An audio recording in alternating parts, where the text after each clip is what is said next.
ಚಿಕ್ಕಬಳ್ಳಾಪುರಕ್ಕೆ S R Vishwanath ಪುತ್ರ BJP ಅಭ್ಯರ್ಥಿ. ಒಕ್ಕಲಿಗರ ಪ್ರಾಬಲ್ಯ ಇರುವ ಕ್ಷೇತ್ರಕ್ಕೆ ಯುವ ನಾಯಕ ಎಂಟ್ರಿ.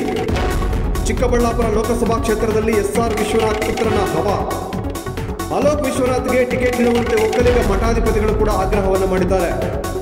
ಒಕ್ಕಲಿಗರ ವೋಟ್ ಬ್ಯಾಂಕ್ ಎನ್ಕ್ಯಾಶ್ ಮಾಡಿಕೊಳ್ಳೋದಕ್ಕೆ ಎಸ್ಆರ್ವಿ ಪ್ಲಾನ್ ಮಾಡಿದ್ದಾರೆ. ಪುತ್ರನಿಗೆ ಟಿಕೆಟ್ ಕೊಡಿಸಲು ದೆಹಲಿಯಲ್ಲಿ ಬಿಡುಬಿಟ್ಟಿರುವ ಎಸ್ಆರ್ ವಿಶ್ವನಾಥ್. ಅಲೋಕ್ ವಿಶ್ವನಾಥ್ಗೆ ಬಿಎಸ್ವೈ ಸೇರಿ ಹಲವು ನಾಯಕರ ಆಶೀರ್ವಾದ ಕೂಡ ಇದೆ.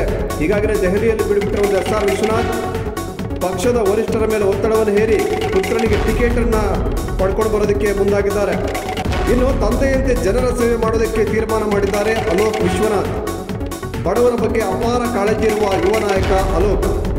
ಚಿಕ್ಕಬಳ್ಳಾಪುರ ಜಿಲ್ಲೆಯಲ್ಲಿ ಅಲೋಕ್ ವಿಶ್ವನಾಥ್ ಪರ ಜನರ ಒಲವು ಕೂಡ ಇದೆ. ಹೀಗಾಗಿ ಚಿಕ್ಕಬಳ್ಳಾಪುರ ಜಿಲ್ಲೆಗೆ ಈ ಬಾರಿ ಅಲೋಕ್ ವಿಶ್ವನಾಥ್ಗೆ ಟಿಕೆಟ್ ಅನ್ನುವಂಥ ವಿಶ್ವಾಸ ಅವರ ಬೆಂಬಲಿಗರಿಗೆ ಇದೆ.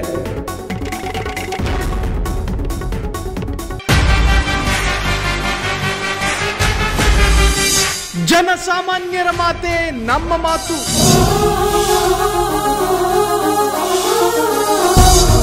ಜನಸಾಮಾನ್ಯರ ದಾರಿಯೇ ನಮ್ಮ ದಾರಿ.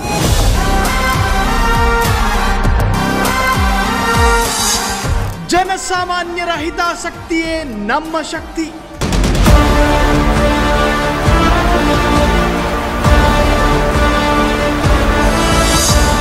ಫ್ರೀಡಂ ಟಿವಿ ಶೀಘ್ರದಲ್ಲೇ ನಿಮ್ಮ ಮನೆಗೆ.